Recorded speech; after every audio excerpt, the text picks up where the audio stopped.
Hello, Chuan, and Matil Tarazir, hello, Dinan. Okay, mensuration, chapter number 16. Surface areas and volume. Tika Abminga Chuan, mathematics drama Chuan, mensuration. Natipika. Mingshang Shanghai. Mensuration, that's it, Chuan. We will be talking about the length, breadth, height of an object of a 2 dimension, 3 dimension, 2 dimension, 4 dimension. Oh, but that's the last one. 3-dimensional object, regular polygon. Regular polygon. Regular polygon. Maktel the one zero. Maktel the one zero. We need calculus. Calculus ano mo only. Mo. Hindi tiya men. Tiya book. Tiya. Maktel hey. Dimension maktel wa hey. 3-dimensional po hey tiya. Kuno ito sa tayo so mensuration pa nga mang pito mi hey.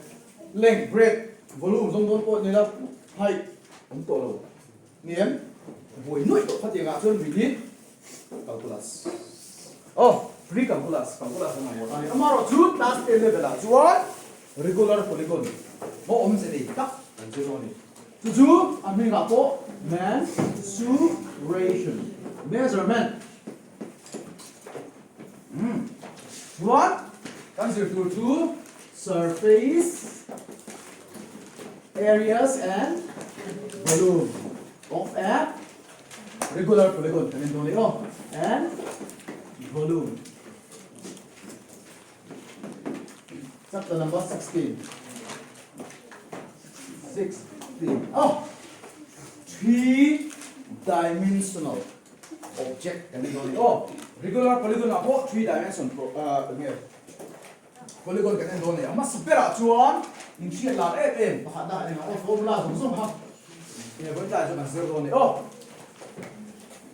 Ikikemi ni examination as objective type aron ka ya 2 marks aron ka ya 3 marks aron ka. Oh. Mas 5 marks sa chuan aron ka long so first term ha ng mali ato ng bit ni. First term of a cone, first term of a hemisphere. Kanya ba ka? Orbit ni bangin 5 marks to 3. 5 marks 2 object. So bang chuan compare 3 marks. Okay, don't oh 3 2 1 ni kan 0 1. Pahat na chuan ani kan shit la m cone. Sorry, Q instead of Q. Q kan na sa gram.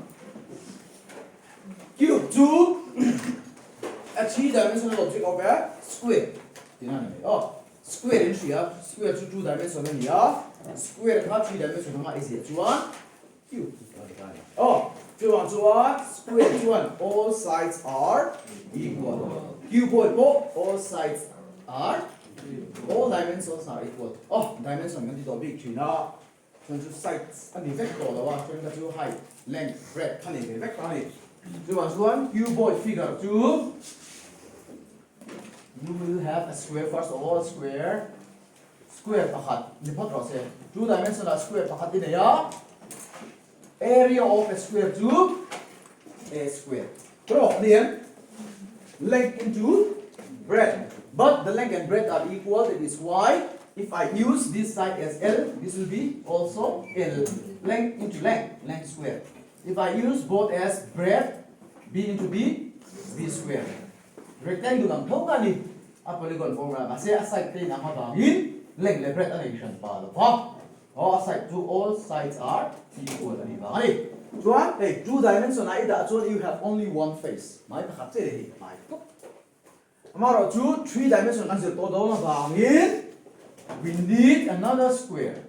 Square sam at nei don ta ni. Chu here don ta a chi na square pa khat le do ni. A chi na 3-dimension na zero na bangin. It might not look this and this are equal, but actually it is equal. By nang tia. Oh, 3-dimensional object kan si do ni. Oh, ai ang le so to rin chi. Si ho se. So hey em tao la. At chung phu na ama ang thau hey measurement thau hi ka pa. Oh, I have used one square, another square. Pero, thu ni po ten. Chuan, abang si le lama hilang pakani ka pang le do na. Anong lang pakani do bang ka mu thei lo bangin imaginary line ka panga.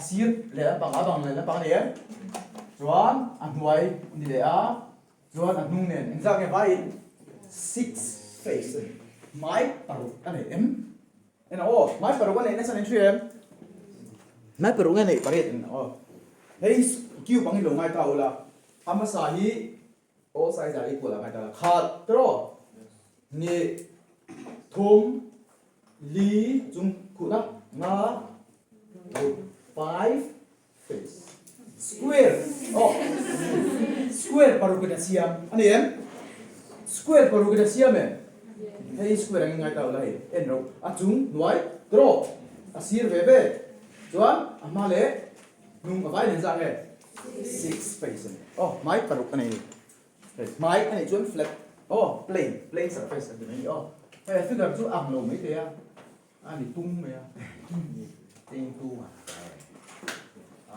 lê đuôi à tên củ oh square làm theo khác all sides are equal oh sides song song anh chân với cả bảng hiến face song song của anh chân với cả square vẫn song song hạ anh chân với cái chuyện hey cube cần đi chú này chú bảo chú ăn square này chú ăn square là chú ăn length into length you know side into side area to side square anh em nhé.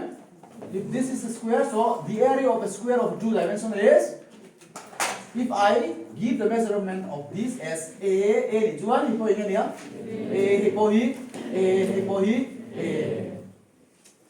Hey chu 2 dimensional ni wangin we have perimeter and area chi kan nei volume kan nei be the lo. Oh volume om se chu a chu ang a da tui da chu nom kan the flat ta re tui da la a ba zo fa ro. It cannot hold anything. It cannot hold an air. It cannot hold a liquid. So it cannot be used as putting some solid also. Solid is a kind of thing. Okay, that's right. Acunga, how much fun that is done. Chuan, people in the looking and Chuan, hey, if you take a side some he, Vegania. Oh, Chuan, the form that how look. Area of the square 2, length into breadth. Holy draw. A into A2, A square. Max cube ba chuan.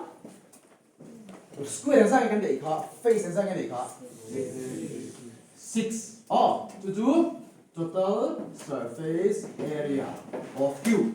Oh, D.I.S. A2 alam pum 2 total surface area of cube to 6A square.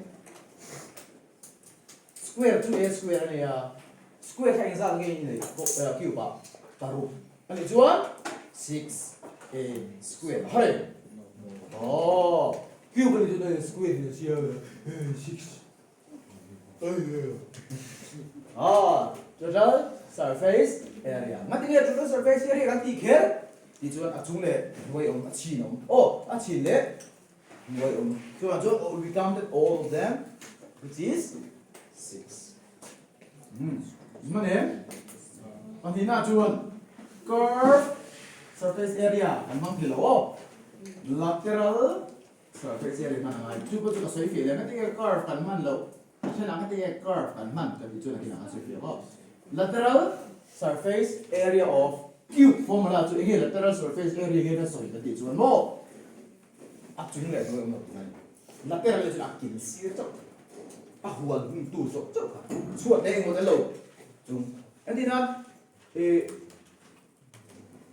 huan siam ta i huan siam chuan a chung le nuai ngai lo tro ka pe tha ngai lo chung le nuai te lo chuan en sang e u po te tang chuan en sang e la chua square en sang e la chua pa kha pa ni ni em chung le nuai te lo chuan lateral surface area of chu sang moi ni to face ha 4A square ba ha ngai lo ke tok tu chung le nuai te lo chuan kil en sa chok ngai de 4 face en sa chok moi nei 4 thầy em nó hơi bồi asir hay làm bằng cái năm ăn làm hơi giống bạc hạt tro ấy bản này anh em chú ăn hung làm bằng thum hay làm bằng bản này hung các em nuôi khá korom chung po korom tí này chú anh mua mình ăn tí lateral surface area chú cho nên chứ là phải cụ phép tí nào tí cái này xem này Chuan 6 ani le chan po ha because it has 6 face.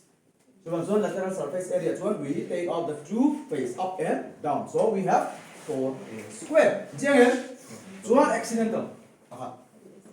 So na on thei. Antina swimming pool te ta se. Swimming pool reng reng chuan ping mai lo to. Kyu pangin siam ta se. Rồi à, chúng nó không thể si là con thể thế si đấy con thể thế thế à chúng nó không thể thế đâu anh điền chút tiền họ chuan mà rồi lateral surface area gì à hình thằng chú có thể phát đạt đâu 4 walls sao thì chuan sao ngay đi 4a square lateral surface area tí nào chuyện cái điểm rồi anh điền chuan swimming pool làm tay gì à chúng ten lo emo ten siam tau la square in mo view bang siam tau la mo ya chon in pha ve khera mai lo tro ten ani a sira ro lu theina jong jong hai ping vek thea chon chunga ro tui ta ko ping the tro do na pin de khera mai mai khera lo mo in bu le do ni ha chu tro chi bang so it does not require the bottom so exam side exam chau kan man 5 chu in che tu 5 walls this one too. Oh, imam mo na han iti dang mam bet don. If it is in the form of a square, so 5 walls. Oh, 5 walls. Ang tia ron te chuan formula 2 5a square ni vera ni. Ini tia tro kan. Formula kan zero le. Zero ali de use a brain. Formula kan ni om lo. Oh, mase i hùng phù là phá chúng chốc cái lầu nó người chốc rong tuổi hai là chỗ này thì lại ta dùng cái quen vào là rong ăn tuổi chín年rồi ta dùng đi chúng là người rong tuổi biết đâu nè chúng cái chữ white was đấy mấy chỗ này four was nè lateral surface area chúng cái người ta chuan 5 was ini tu tiền rồi chuan direct in 5a square mang đây cần chú 4a square trong cái bel tu a square bel tu chúng là bằng cái area of square bel Yêu thiên mà thì có bị vàng mấy bên hàng formula phải làm chơi đi. Left tu nào chú anh? Volume nên là gì ạ? Volume of cube formula. Volume of cube nên là volume of cube thì chúng ta sử dụng tùy đã đồn tay đó. Đó, volume sống sống hiện đồ khát cái đó đấy. Nó các volume này volume các bộ khát anh đi. Bộ rong hiện đời đó là volume rong thể hiện đâu. We can only color the area liền area chui carpet phá don ta là si rai tha si ra sung ko rong tho ne khami ka se a ko rong ho kha thi tu it can occupy by air here and liquid tro solid bana lo kha the si ben be ka da ren khat bek la tro ani ya a chung all in no khat phim chuan we are talking about the volume kan ti volume 2 we measure it by cubic in can measure areas 2 square. Hey, muem square. Muem square units kan ti ni area zon re ma atopa square units da lo chuan ni lo. A measurement of square units zel do na a chan ju space a o kha to ba ani square units ania ma se cubic reng a chuan cube volume reng a chuan cubic nga to ba ni chu ting a volume of cube kan so na ka ti chuan volume of square om thei lo square chu en dau la hei a mai chau hin ta a mai chau chu nga hian a ti om siam lo tro tui li tar nga ka thona a thei lo volume nei lo tro thil phe ken volume nei em in paper pa kan volume nei lo tro it has only a perimeter and a area ani em area che nei kha a chu nga tui kan da khat vek teng ni om jiam ma PhD tùy các phải tự là square à? Bao giờ phải cầm chung là chứ bao giờ it cannot contain anything, draw. Anh em, it cannot contain liquid and gas. Anh em, if it cannot contain liquid and gas, that means that it does not have a volume. Height cái này rồi. Mà nó trên rồi, yêu bây giờ chuan. Height cái này em, height, breadth and length. Height, length, breadth cái này. Và thung cái này đi. Chú bằng chuan. A into A2 A cube. Length into breadth into height. Mà sẽ cube but just length breadth height them they and width about in all the sides are equal, so I don't have special length, I don't have a special height, I don't have a special breadth. So if one of the side is measured as A, height A, breadth A, length A, Y, they are all equal. So I don't have to use different variables. Oh, length into breadth into height and height because it will all be equal. Understand? But S in one again, S into S into S. L in one L into L into L. Variables can come to if two particular sides or things are equal, I have to use similar variables for representing that. Understand? Hey, A and the units are equal. Length, breadth, height, it can be different. Understand? So, good last one. Hey, and no formula can say cut heat. I must hit the mile away, but had come out of it in my two and a cutting it. So, I take away the hurry. Memorize. Land by heart, I'm saying. In memorize Tira, Hamilton, because I saw the taking that hit that draw. I say, and is your life a cube cut a and the issue at one? You take your team for everything. You take your cube, push a total in another way. And then, you give it, cube, and it's only a property is all sides are equal. And then, all sides are equal, and it has 6 faces. That means that I have 6 squares joined together. Area of a square is a square here. A square, we have paruk either come to what? 6a square formula day. Hey, he done the same below. Tell man. Formula is made for us to do the calculation in a very awesome zone. Le rangzo ka so thila turin ani amal te one side plus one side plus one side plus one side ai dam vet thau si tha a square plus a square plus a square plus a hey ni ta ka chu mo a square plus a square plus a square plus a square plus a square plus a square ni formula ta chu nge because it is made up of 6 square area of square to a square draw baru isun pemcuan bel turia kami bel level aja 6 square dengan direct jauh lagi terus a square plus a square 2a square 2a square plus a square 3a square 3a square plus a square 4a square 4a square plus 1a square 5a square 5a square plus a square 6a square mai terus pemcuan 6a square ni dasarnya shape kan in mana kami memang tahu nanti ke formula kita bahas tu berapa tu formula itu tujuan acan tu masa kalkulasi bela tujuan logarithm ada derivative ada tujuan kita tiam macam lo bahas kita apa itu tamu tu kah lo masa itu acan cuci bela tu tahu ni cuci bela tu lo tujuan le diagonal ada tu ni diagonal of a cube om se tu in classroom tu ni nanti nanti helai area cih kami banyak orang helai banyak square ni tan hen oh ibu tiang tu square cih kami cina kan tinggal duduk dalam kada lu sai kai berak yang sangat ni cuan ki bici pakai pakai ketung cip nak pakai tak ketung aku paling nonton lem diagonal ni tu cube cunga cuan cunga ting leng kai berak leng sai kai berak leng sai kai berak contoh saya itu helai kila hian kata apa tu kau yang ni kalam dia tak hian akan kalau ni kami season ka aminga diagonal diagonal of cube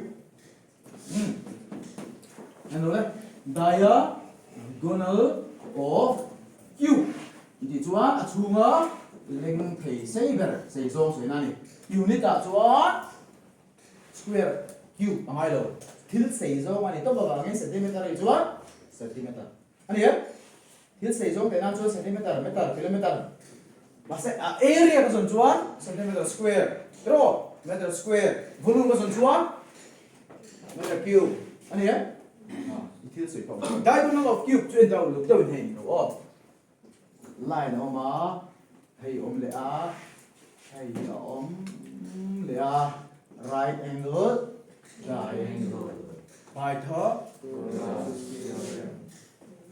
này han vậy hey hello hey square 준 띄는 들어 square diagonal 준 이니 square diagonal in rồi how to calculate a diagonal from a square anh nghe hi ít x anh nghe hypotenuse điển hypotenuse này hi hemi a value i dọn số đơn chuan square root of a plus a square plus a square 2 hey a square plus a square điển chuan lên làm bằng chuan hi mi hi lòng hypotenuse square điển hypotenuse square 2 h is equal to square root of 2a square nia 2a square đi chuan ano a chuộc thế đi a hypotenuse formula là a root 2 nhưng mà a root 2 này sẽ là gì if it is a square it can move out of the square root này chuan a square ka square nia chuộc thế 2 này về đâu draw chuộc về thế đâu a root 2 root 2 you know the diagonal of a square to remove formula root 2 aside is here chuan root 2 ne multiply la chu a diagonal say so you know the chu dimension chu heta video school and thiam to na ai ni so ko so na se khai ni lo khe ne lo tro thil thar zirang mai khai mai ho mai anh chuan thì rồi đấy hay hi nghe cả root 2 a liền q boy đã chu root 2 a rồi à chuột à không ta là hay hi liền root 2 a chuan hay chu hai tên nia hai chu a chuan cái dùng chu hay liền Pythagoras theorem mang bóc in en để ta là right angle triangle này liền formula siam chu dan chu thil haran reng reng thei na hemi chu a diagonal soi na ni diagonal square tu yeah base le perpendicular square to to here root 2a holding square plus a square le ma ya so di ni zo na square ka ti bo chuan root kan thang at ro root 2 ani chuan 2 anh ya a square plus a square 2 bel chuan 3 anh 2 plus 1 2 3 a square ani tu ke chok lại thei chứ mà cho answer to root 3 a diagonal of a cube formula to root 3 a units units cái gì đó chuan hey units cái gì đó chuan square cube bằng hai đầu draw centimeter này chuan centimeter meter này chuan meter thì cái hours in three formula sim chuan ô draw bỏ hàng người reng reng câu nào họ bị mày không ăn gì vậy chứ Mizo sao còn mặc bị nó cái thủ khăn đấy bị kẹt cái gì đó sao ta không có cái gì cả anh thì chọn ấy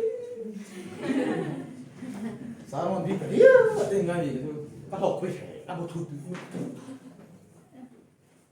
thì bọn tôi soi ra là cái chút cái mặt trên đấy chú bịa phải phải phát tối này bịa phải phải phát tối gì anh em dùng đuổi tộc chuyện mà cắn ập lại thì này chứ lên cho nó cái chuyện sọt đầu thêm đầu đấy này một thì tụi lên ăn đi kệ rồi 이제 anh có cái sao mà ổn định hết cả thành công làm tất cả xem này tôi thấy đó chứ những cái hiểu đó nữa nó còn thu mua sổ rồi thấu sự chuyện họ sẽ kiểu này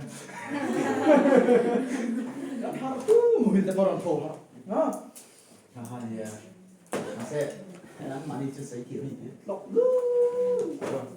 dài thì cái nào cái gì no cái này dùng như thế đấy tiếng Anh chưa ra practical rồi bên thì thế thôi tôi sẽ quên sẽ tổ đồn biểu thì tôi không phải nói nè tôi là chuột cube cần gió cube gió chuột cube bội cái này là cube và chuột all sides are equal ta sẽ cube bội là chuột all sides are not equal we will be having three different distinct units that is length breadth and height rectangle ni rectangle ka siam pho tanga ma se rectangle 3 dimensional ka chan tir do na chu 3 dimensional ka chan tir chuan thil thar ron piang do na ama ro chu thil thar chu kan do ni hàng phong là các bên tung zero các là một số thuộc tụi mình mà khai mình đĩa này cái một chơi nhau innu mong trả lại gì à một thiết chuột phải đủ đồ trổ chuột cho nên break up trên châu break up trên châu trên châu in break à in một thiết chuột thấu dễ lại tiếng cái tiếng châu